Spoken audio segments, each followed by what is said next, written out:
इस वीडियो की शुरुआत करते हैं एक कहानी से। चलो मैं आपको एक कहानी सुनाता हूं। एक लड़का है जिसका नाम है हैरी। उन दोस्तों के बीच में हैरी का तगड़ा दबदबा है। इनफैक्ट जो भी हैरी से मिलता है उसको हैरी की महंगी घड़ी, महंगी गाड़ी और हैरी का एक लैविश लाइफस्टाइल दिखता है। और तो और बहुत लोग तो हैरी की इज्जत सिर्फ इसलिए करते हैं क्योंकि हैरी कई जरूरतमंद लोगों को पैसे देता है। कुछ लोग उससे उधार लेके अपना काम चलाते हैं, तो कुछ लोगों को हैरी बस यूं ही मदद करने के लिए पैसे दे देता है। बट असली कहानी अब यहां से शुरू होती है। एक्चुअली हैरी अपनी फैमिली का इकलौता लड़का है और शुरू से ही हैरी ने जो कुछ अपनी फैमिली से मांगा, हैरी को वो सब कुछ मिला। हैरी ने अगर लाखों रुपए भी मांगे तो उसकी फैमिली ने बिना कुछ पूछे हैरी को वो लाखों रुपए दिए। और ये सब करते करते हैरी और उसकी फैमिली को कभी रियलाइज ही नहीं हुआ कि हैरी के खर्चे किस कदर बढ़ गए थे। अब हालत यह है कि एक तरफ हैरी को एक्सट्रीम खर्चे करने की आदत पड़ चुकी है, लेकिन दूसरी तरफ जिन पेरेंट्स से पैसे लेकर हैरी अपने खर्चे पूरा करता था, अब उन पेरेंट्स की कमाई ठप पड़ चुकी है। सालों से उसके पेरेंट्स भारी उधार पे जी रहे हैं, लेकिन फिर भी हैरी को कोई फर्क नहीं पड़ रहा और हैरी के खर्चे कम होने के बजाय बढ़ते ही जा रहे हैं। इनफैक्ट खुद उधार पे उधार होने के बावजूद भी हैरी अपने दोस्तों को किसी दूसरे दोस्त से लड़ने के लिए पैसे तक देता है। इस कहानी के जरिए मैं जो सिचुएशन आपको बता रहा हूं, वो सिचुएशन किसी हैरी की नहीं, बल्कि वो सिचुएशन है यूनाइटेड स्टेट्स ऑफ अमेरिका की, एक ऐसे देश की जिसे आज वर्ल्ड की सबसे पावरफुल इकोनॉमी समझा जाता है। लेकिन सच तो यह है कि सबको पावरफुल दिखने वाली इस इकोनॉमी की हालत कुछ ज्यादा ही बिगड़ते जा रही है। पिछले कुछ दिनों में आपने अमेरिका की डेट क्राइसिस से रिलेटेड बहुत सारी वीडियोस देखी होंगी, लेकिन सिर्फ कुछ ही वीडियोस में इस टॉपिक को एक बहुत ही कॉम्प्रिहेंसिव तरीके से समझाया गया। लेकिन मैं आज अपनी इस वीडियो में कोशिश करूंगा कि आपको इस टॉपिक को बहुत ही सिंपल तरीके से समझा सकूं। अगर आपको मेरी ये वीडियो, मेरा समझाने का तरीका पसंद आए तो इस चैनल को सब्सक्राइब जरूर कर लेना।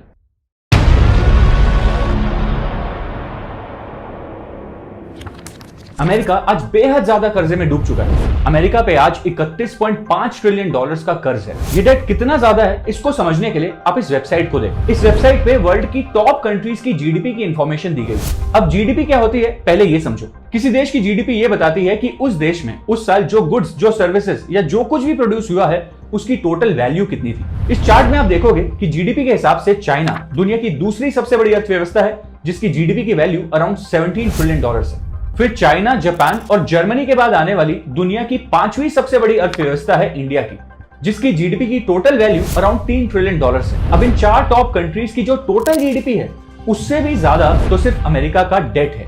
अब मैं आपको एक और फैक्ट बताता हूं। आज अमेरिका का डेट टू जीडीपी रेशियो है अराउंड 124%। लेकिन ये डेट टू जीडीपी रेशियो क्या होता है? देखो, इसका मतलब होता है कि अगर मान लो अमेरिका एक साल में 100 रुपए कमाता है तो वो उसी साल 124 रुपए का कर्ज भी ले लेता है। इन शॉर्ट, अमेरिका की कमाई कम है और उसके कर्जे ज्यादा है। और ऐसा पहली बार नहीं हुआ कि अमेरिका ने जितना कमाया उससे ज्यादा का कर्ज ले लिया, बल्कि पिछले 10 सालों से अमेरिका जितना कमाता है उससे ज्यादा का कर्ज लिए जा रहा है। 2012 में अमेरिका का डेट टू जीडीपी रेशियो था 100%।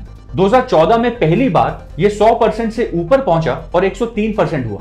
और उसके बाद इस डेट टू जीडीपी का आंकड़ा इतनी तेजी से बिगड़ा कि अब ये 124% हुआ। लेकिन इस डेट टू जीडीपी रेशियो के चार्ट से भी ज्यादा एक खतरनाक चार्ट है ये वाला।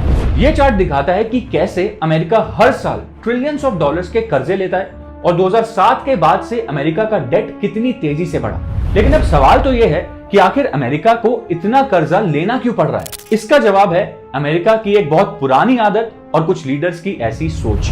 भाई साहब, देश तो क्या पूरी दुनिया में ऐसी सरकार नहीं है जो 24 घंटे बिजली देती हो और फ्री में बिजली देती हो। मेरा बिल है बिजली का, ਇਹ देखो जो भी कुछ है सब कुछ फ्री दे रही है सरकार ਤੇ ਅਸੀਂ ਆਮ ਆਦਮੀ ਤੋਂ ਬਹੁਤ ਜ਼ਿਆਦਾ ਖੁਸ਼ ਹਾਂ। ਹਾਂਜੀ, ਸਾਲ ਭਰ ਤੇ ਹੋ ਗਿਆ ਸਾਡਾ ਬਿੱਲ ਜ਼ੀਰੋ ਹੀ ਆ ਰਿਹਾ ਹੈ ਤੇ ਪਾਣੀ ਦੀ ਪਹਿਲੇ ਕਿੱਲਤ ਹੁੰਦੀ ਸੀ, ਹੁਣ ਉਹਦੀ ਬੜੀ ਸੁਵਿਧਾ ਹੋ ਗਈ ਹੈ। ਸਾਡਾ ਜ਼ੀਰੋ ਬਿੱਲ ਆਇਆ, ਹੁਣ ਤਿੱਕਣ ਜ਼ੀਰੋ ਹੀ ਆਂਦੇ ਪਏ ਸੀ ਤੇ ਜ਼ੀਰੋ ਹੀ ਆ ਰਹੇ। ਪਾਣੀ ਦਾ ਵੀ ਜ਼ੀਰੋ ਆ ਰਿਹਾ, ਬਿਜਲੀ ਦਾ ਵੀ ਜ਼ੀरो आ रहा। केजरीवाल ही आए और कोई ना आए। देखो, अमेरिका आज जिस 31 ट्रिलियन डॉलर के डेट बर्डन पे बैठा है वो कुछ इस तरीके से हर साल बढ़ते गया। लेकिन पहली बार जॉर्ज बुश की लीडरशिप के दौरान ये डेट कुछ ज्यादा ही तेजी से बढ़ा था, जिसके बाद डेट का बढ़ना एक पैटर्न सा बन गया। अब देखते हैं कि आखिर ये हुआ क्यों। हुआ ये था कि जॉर्ज बुश ने अपनी लीडरशिप के दौरान कुछ टैक्स कट्स इंट्रोड्यूस किए थे। ये ज्यादा वोट जीतने की उनकी एक स्कीम थी। उस दौरान जनता से कम टैक्स वसूला जा रहा था और जब जनता से कम टैक्स लिया गया तो इसका सीधा असर सरकार की रेवेन्यू पे पड़ा, क्योंकि किसी भी सरकार का मेजर रेवेन्यू सोर्स टैक्स ही होता है। अब इसकी वजह से एक तरफ सरकार का रेवेन्यू कम हो गया, लेकिन सरकार की स्पेंडिंग कम नहीं हुई।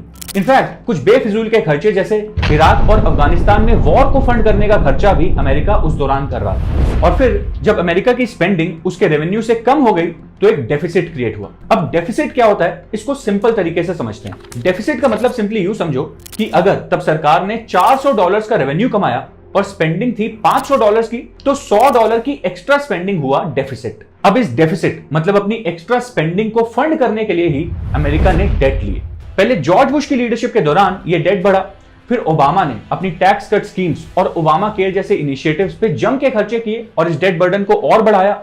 फिर डोनाल्ड ट्रंप के दौरान ये डेट और बढ़ा और आज अमेरिका $31.5 ट्रिलियन के डेट बर्डन पे बैठा है। अब सवाल ये आता है कि अमेरिका को ये डेट दे कौन रहा है, और दे भी रहा है तो क्यों दे रहा है। ये डेट अभी तक अमेरिका को मिलता रहा उसकी रेपुटेशन की वजह से, उसके ट्रेजरी बॉन्ड्स के जरिए। अब अगर आपको बॉन्ड्स के बारे में नहीं पता, स्पेशली गवर्नमेंट बॉन्ड्स के बारे में, तो मैं आपको एक्सप्लेन करने के लिए बता देता हूं कि बॉन्ड जो होते हैं वो एक फिक्स्ड इनकम इंस्ट्रूमेंट होते हैं और आप इन बॉन्ड्स को जस्ट लाइक एफडी समझो। फॉर एग्जांपल, जब आप किसी एफडी में पैसे डालते हो तो बैंक आपको उन एफडी में डाले हुए पैसों के लिए एक फिक्स्ड इंटरेस्ट देता है, हर महीने या हर साल, जैसा भी आप चूज करो। ठीक इसी तरह सरकार भी कुछ गवर्नमेंट बॉन्ड्स इश्यू करती है और जब कोई इंडिविजुअल इन गवर्नमेंट बॉन्ड्स में पैसे डालता है तो उस इंडिविजुअल को अपने पैसों पे एक इंटरेस्ट मिलता है। अब एक तरफ उन बॉन्ड्स पे जो लोग पैसे लगाते हैं, उन पैसों से सरकार के लिए फंड इकट्ठे होते हैं और सरकार पैसे लगाने वालों को एक इंटरेस्ट पे करती है। एंड यूजुअली ऐसे जो भी बॉन्ड्स होते हैं उन सब की एक रेटिंग होती है। अगर किसी बॉन्ड में इन्वेस्ट करना रिस्की होता है तो उसकी रेटिंग कम होती है, जैसे ये हाई रिस्क बॉन्ड जिनकी रेटिंग बी है। लेकिन जो बॉन्ड जितना कम रिस्की होता है उसकी रेटिंग उतनी अच्छी होती है, जैसे ए रेटिंग। अब देखो, हुआ ये कि 2011 तक यूएस ने ये पैसे उधार लेने के लिए जो भी ट्रेजरी बॉन्ड्स इश्यू किए, उन बॉन्ड्स को एक सुपर सेफ इन्वेस्टमेंट समझा जाता था, क्योंकि उन बॉन्ड्स की रेटिंग थी AAA कैटेगरी की। और ये AAA रेटिंग सिर्फ और सिर्फ यूएस इकोनॉमी की एक स्टेबल इकोनॉमी होने की रेपुटेशन की वजह से थी। लोग, कॉर्पोरेट्स और दूसरी कंट्रीज यूएस ट्रेजरी बॉन्ड्स में पैसे इन्वेस्ट करते थे उसकी सेफ क्रेडिट रेटिंग की वजह से। और इस AAA रेटिंग की वजह से जो भी लोग इन बॉन्ड्स में पैसे डालते थे उन्हें यूएस बहुत ही मिनिमम इंटरेस्ट पे करता था। लेकिन फिर भी आप यूं समझो कि लोग इंटरेस्ट के लिए नहीं बल्कि सिर्फ सेफ्टी के लिए यूएस ट्रेजरी बॉन्ड्स में पैसे इन्वेस्ट करते थे, क्योंकि उन्हें भरोसा होता था कि कुछ भी हो जाए यूएस ये पैसा चुका ही देगा। बट 2011 के बाद पहली बार S&P ग्लोबल ने यूएस ट्रेजरी बॉन्ड्स की रेटिंग को कम करके AA+ कैटेगरी का कर दिया। अब देखो, जब किसी बॉन्ड की रेटिंग कम होती है तो होता यह है कि उस कम रेटिंग की वजह से यूएस को उधार लेने के लिए ज्यादा इंटरेस्ट पे करना पड़ेगा। और अगर डेट कुछ ज्यादा ही अमाउंट का हो तो हाई इंटरेस्ट की वजह से ये उधार एक डेट ट्रैप बन सकता है, क्योंकि रेवेन्यू का एक मेजर हिस्सा इंटरेस्ट को चुकाने में चला जाता है। इनफैक्ट 2021 में अमेरिका ने अपने डेट का इंटरेस्ट चुकाने के लिए अपने रेवेन्यू में से $352 बिलियन यूज किए थे और 2022 में इस इंटरेस्ट पेमेंट की वैल्यू बढ़ के $475 बिलियन हो गई। और मूडीज एनालिटिक्स की इस रिपोर्ट के हिसाब से 2025 से 2026 तक अमेरिका अपने कर्जे चुकाने के लिए जो इंटरेस्ट पे करेगा उसकी वैल्यू उसके डिफेंस में यूज होने वाले बजट से भी ऊपर जाने वाली। लेकिन सोचने वाली बात यह है कि जब यह डेट इतना ज्यादा बढ़ जाएगा तो उसके इंटरेस्ट को यूएस चुकाएगा कैसे, क्योंकि ये ज्यादा इंटरेस्ट यूएस के लिए एक डेट ट्रैप बन सकता है। अब एग्जैक्टली इसी सिचुएशन को अवॉइड करने के लिए कुछ समझदार लोगों ने सोच समझकर कम से कम डेट लेने के लिए यूएस में एक डेट सीलिंग का कॉन्सेप्ट इंट्रोड्यूस किया था। यह कॉन्सेप्ट इंट्रोड्यूस किया गया था 1917 में। ये डेट सीलिंग का कॉन्सेप्ट ये निर्धारित करता है कि यूएस कितना उधार ले सकता है। ये एक अमेरिका स्पेसिफिक कॉन्सेप्ट है, just like your credit card की लिमिट। और जैसे कि जब आप अपनी क्रेडिट कार्ड की लिमिट को पूरा कंज्यूम कर लेते हो तो बैंक आपको और कर्ज नहीं देता, लेकिन आपके पास एक ऑप्शन होता है कि आप अपनी लिमिट बढ़वा लो ताकि आप और कर्जा ले सको।